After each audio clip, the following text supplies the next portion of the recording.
right. Michelle Healey, how are you? What's been happening with you? I'm good, Steve. Yeah. So you're in the paramedic service. That's pretty cool that you're doing that as well. You know, I'm a volunteer bushfire fighter. I was in the 2019-20 bushfire season. I got the Premier's Bushfire Award. Did you help out with any volunteer Royal Fire Service members? Yep, I was actually working with New South Wales Fire and Rescue at the time of the 2020 bushfires. So I was on the front line as a paramedic for any of the firefighters that may have found themselves in trouble. So I also got one of those Premier Awards as well. Yeah, it's nice. I got mine handed to me at Bringelly as well.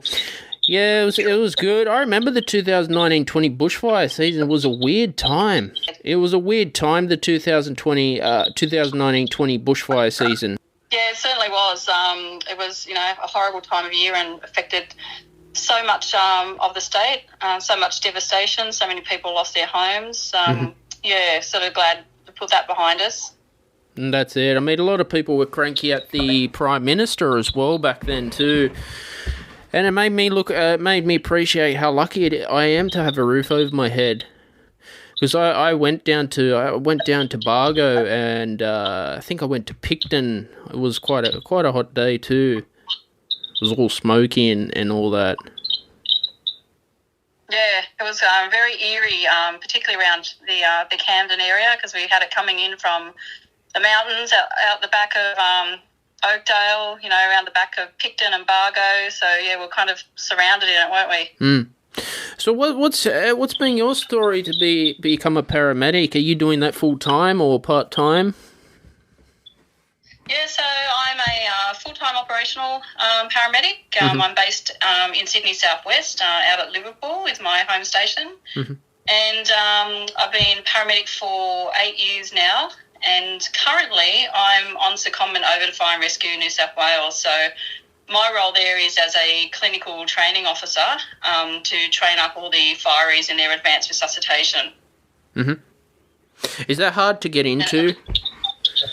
Because I know it is. It's quite it's quite challenging to get in. There's obviously a university degree that needs to be done in paramedicine. But then there's limited jobs as opposed to the amount of students that are actually applying. So it's a very competitive field to get in. And then once you're in, it's quite a stressful job, as you can imagine, and particularly right at the moment, given the times that we're in with COVID, where our resources are stretched to the max, as you can appreciate. However, paramedics are very resilient, and they're pretty good at living up to the task. No, exactly. I mean, I had a guest on the podcast about this as well. I mean, not many people can get in, to become a paramedic as well, or a paid firefighter. I mean, I'm a volunteer, but no, that's awesome that you're doing that.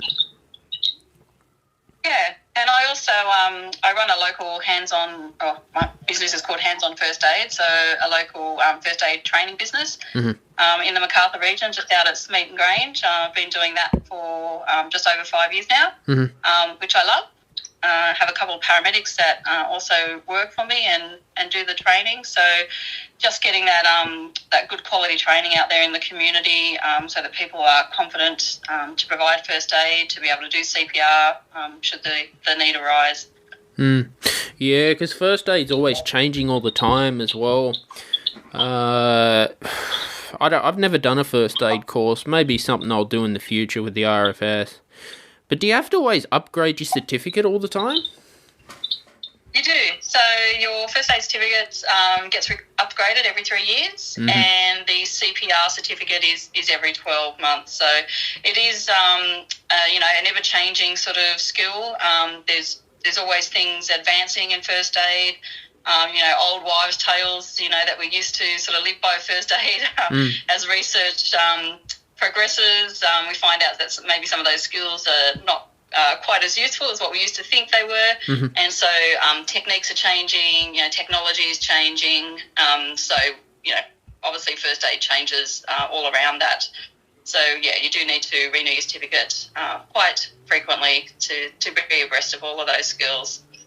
Yeah, that's so cool. Do you do meditation, and how are you looking after your mental health? Because me as a volunteer firefighter, when I come back from like a big day, I just want to just forget about it, have a shower, go to bed, and do what I do. What about yourself? Yeah, so it does take a special person to be a paramedic because obviously we're faced with situations, we see things that the average person wouldn't see. So each individual will have their own strategies in the way that they deal with it. My own personal strategy is that I go in knowing that I'm going to do the best job that I possibly can with the skills and equipment that I have available to me. And a lot of the times that works out as a good outcome for our patient, but sometimes it doesn't matter, how quick we get there, the best training, the best equipment. There's going to be things that are beyond our control, and we can't always save everybody. And I think if you can accept that as a paramedic, then that sort of puts you in a really good headspace to be able to deal with, the traumas and not just trauma. People think, the worst part of the job is seeing all the blood and guts. But, we have to deal with people's emotions. We're dealing with family, dealing with their emotions. So, we've got to be able to manage all of those types of scenes. And it's a skill that you develop over time. And I think particularly once you start having your own family, you can bring some of those skills that you implement at home into the job to help you on your day-to-day work. No, that's so cool. Yeah, that can even happen to volunteer bush firefighters too, the whole PTSD as well. But yeah, you just got to switch. I just switch the news off and not pay attention to it at all. Yeah, well, that's it. You've got a job to do, and go in and do your job to the best of your ability. And the outcome will be, it's the outcome. A lot of times we can't control what the outcome is going to be. But yeah, so I like to, go for walks, walk the dog. I like to come home and socialise. And they're all my sort of methods that I deal with, with my job. I think it's, if you start getting into some of those bad habits of, drinking your way through or taking drugs to deal with the situation, that's probably when you're not in such a good headspace and you probably need to seek some assistance to help you get through it. Yeah, for me, it's also going bushwalking, doing yoga and meditation as well. And, hitting the gym too. How's 2020 affected your business? So last year wasn't too bad. My business actually thrived during the beginning of COVID last year. But this year's definitely taken a different turn, particularly in the last 4 weeks with the Delta strain. I think people are just starting to realise, they're taking this thing seriously. And, they're not prepared to come out and do training, even though we are an essential service and we can continue training.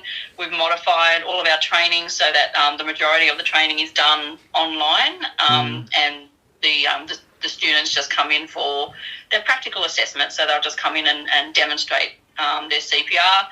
We're a COVID safe business, so we implement all of those, QR codes, face mask wearing, we wear gloves, sanitising. Everybody has their own equipment, so there's no sharing of equipment.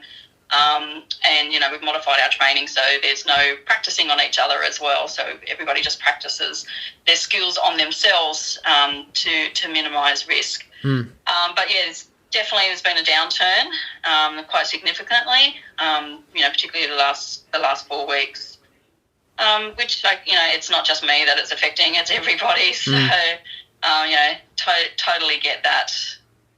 Yeah, exactly. I mean, there's been our station's not been open since COVID-19.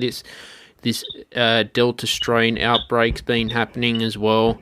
So I haven't been going down to my local station on a Sunday. My station's just around the corner.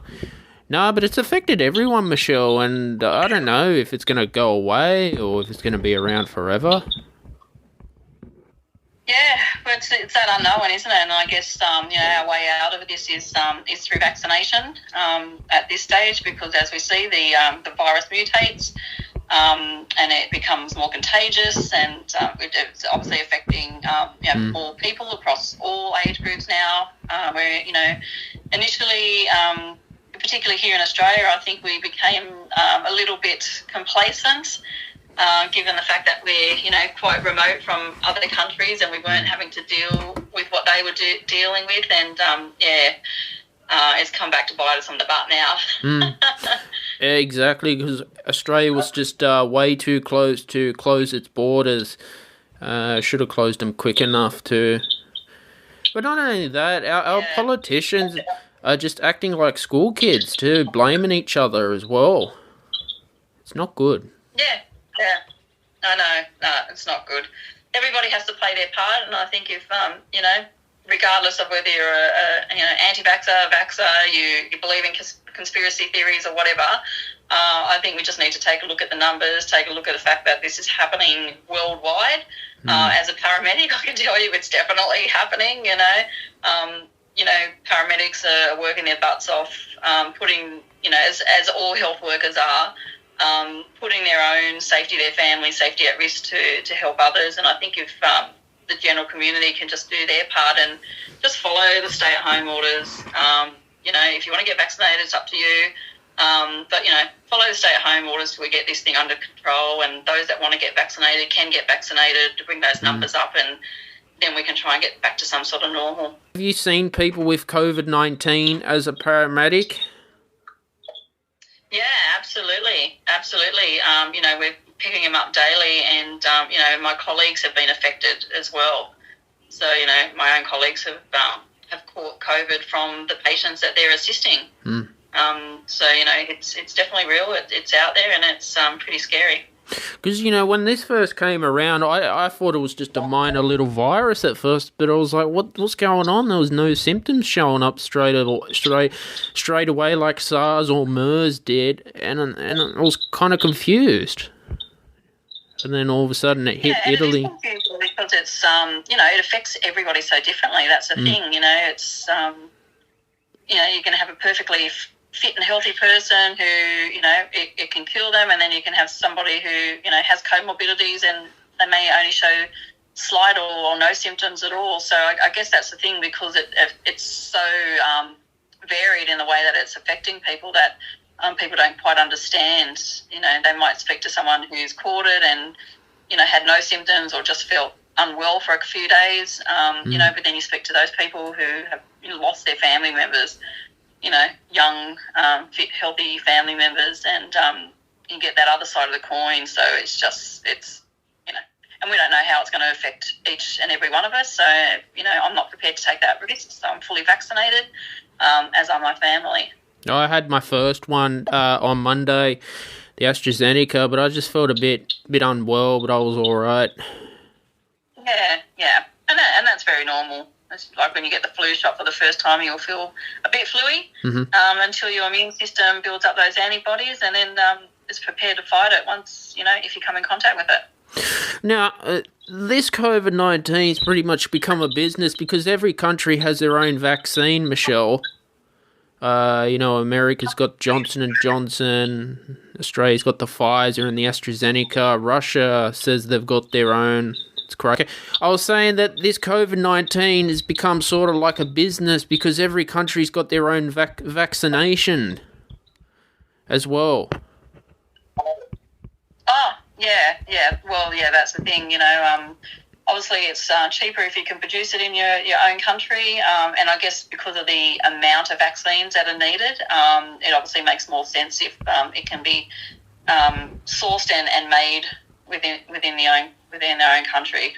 We're lucky here in Australia that our health organisation are quite stringent with what they allow us to take, and the vaccines that we have that, we've pretty much got top shelf choice. Other countries are sort of, doing their own, which may not be as effective as what we've got here.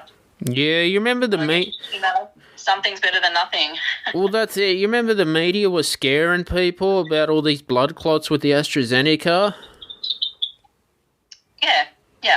Yeah, absolutely. And the thing is, the risk is there for, people can be affected by taking Panadol, which is probably one of the safest drugs in the world that you can take now. But, there's going to be the odd person that it's going to affect and be detrimental to. But you've got to weigh up the risk versus the benefits, and then also look at the statistics as to the amount of vaccinations that have occurred to the amount of the deaths that have occurred as a result of it. And I guess everybody's entitled to make their own informed decision based on those. Yeah, you remember last year, you're always hearing about Donald Trump. It's crazy. Yeah, he's a bit of a crazy fella. He definitely don't go drinking sanitizer or disinfectant. he shaved Vince McMahon's head bald at WrestleMania years ago, and Steve Austin stunted him. I'm serious. Yeah. No, I don't know. Like 2020, it was like the weirdest year of my life. Yeah, I think everybody's. It's the same for everybody. Particularly, for me, I'm a very social person. I'm normally out every weekend. Doing something, seeing friends, going out for lunch, or fishing, whatever it might be. And to be stuck at home every weekend. There's only so many times I can clean out my cupboards, and they're looking pretty good at the moment. So I guess, it's a good opportunity for people to actually, stay home and do those jobs that they haven't had a chance to do, which is why renovations have gone through the roof, and we've definitely done our own renovations here as well. But I'm definitely looking forward to the end of it. I'm particularly hoping at Christmas time that, we'll be able to spend time with family. Yeah, no, that's it. That's exactly right, But what's your future plans? Are you going to stay as a paramedic or change careers? What are you going to do? Yeah, no. So my plan is to continue on as a paramedic at this stage, and obviously build my business. So my business is my focus. I love my paramedic work. It obviously gives me experience. It makes me a good trainer in that regards because I can share my experiences. It validates what I say. But my business has, probably tripled in the last 2 years. And my goal is to continue building that business, offering, high quality first aid training delivered by paramedics, not just, some random that's got their first aid certificate and decided they wanted to deliver first aid. So, delivering high quality first aid training in the Camden, MacArthur, Campbelltown regions, that's my whole aim. Yeah, I started in 2020 my journey as a businessman. I thought I was just ready to do it. So, I'm enjoying it. I'm more of a creative person. Yeah. But good on you. Good on you. It's it takes some guts to make that step, but I tried things like stock market investing, but I couldn't get my head around it. All these dividends, hedge funds, Bitcoin.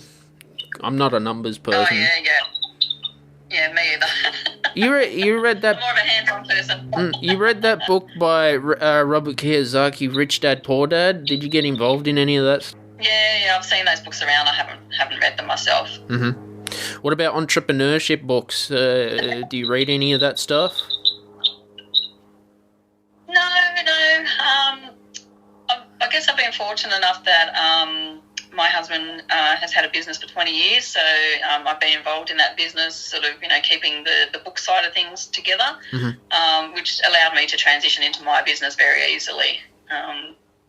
The kids help me out with all the technology side of stuff, so all the, social media, advertising and all that sort of stuff. So I haven't read any of those sort of business books or entrepreneurial books. I've kind of just sort of, gone off the cuff and done it myself. Yeah, that's me. I tried bookkeeping, actually, but I hated it. I was doing about 1 hour a week, and I was like, well, I hate it. Yeah. There's some great packages, like apps out there now that you can use, so bookkeeping packages. So, I use QuickBooks, really simple, really easy to use. I think we've been using that probably for the last 2 or 3 years, and prior to that it was all sort of Excel spreadsheets, which was a nightmare. It used to take me hours and hours and hours, and now, literally takes me minutes to do my book. Yeah. Yeah, did you have any, have you been travelling in the last couple of years? I went travelling as well. I miss travelling. Yeah, I miss travelling too. Just before 2020, so September 2019, we were in Europe for 6 weeks, and then the year before that we were in Europe again, on a few cruises. So yeah, definitely was supposed to be in Africa this year, but that didn't happen. And so I was fortunate enough just before we went into this lockdown that we got to travel just over 2 weeks from Northern Territory down to Uluru through Kakadu, so that was amazing. And I guess COVID's to thank for that, because otherwise I would have been overseas. So it was actually nice to see some of our own country. It was beautiful. Yeah, I've been to the Northern Territory. It's I went there in the wet season in, I think it was 2019 on a top deck tour. Yeah, that was an interesting place to go. And went to New Zealand a year before that. And then in 2018 went to the United States on my own. And then last year in 2020 was the last time I travelled on the First Responders Cruise for the, volunteer firefighters, SES. Oh, yeah. That was with the Royal Caribbean. That was free. I thought, I'll take it. I'll take it. I'll get on the boat. Had a nice balcony room to myself. It was awesome. Yeah, that's great. Yeah, definitely. Travel's definitely one of those things that I think everybody's missing. Yeah, no, it's it's so expensive, Michelle. Like they overprice things at certain times of the year. Yes, yeah. You got to kind of. I guess pick the right time. So we always make sure we try and avoid school holiday periods for travelling. But when you're travelling overseas, you want to travel in the nice weather, which is of course going to be the more expensive time of the year as well. But you can't pay for a life experience, can you? No. Yeah, so. Matter of fact, I like going on cruises better. Yeah, I've been on a few cruises. Yeah, did a Mediterranean cruise when we were in Europe. It was amazing. Through the Greek islands, Croatia. Absolutely beautiful. Yeah, it's I love the ocean. You got everything on the boat. That's the main. Yeah, everything you need. Yeah, there's things like concerts too. The last concert I went to was a free one by the Support Act. It was in November last year. I miss live music. As you know, I'm a musician. I miss those old days. And yeah, hopefully can go see a live performance again. Yeah, let's hope so. I've got tickets from, when were we supposed to go to a concert last year? Yeah, that got postponed to March next year, but I can't see it happening. Yeah. But look, thanks for coming on the podcast today, Michelle. No, thanks for having me, Steve. It was good seeing you again and all growing up. But where can people find you? Well yeah, where can people find you on your social media? So they can look up Hands On First Aid. So it's hands-on First Aid on Facebook. Also have a web page, again, hands-on First Aid at bigpond.com.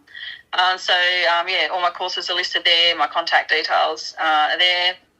But yeah, thanks for having me, Steve. It's been a pleasure. No, you're always welcome on the podcast whenever you want. It's always good to chat with you as well. Yeah.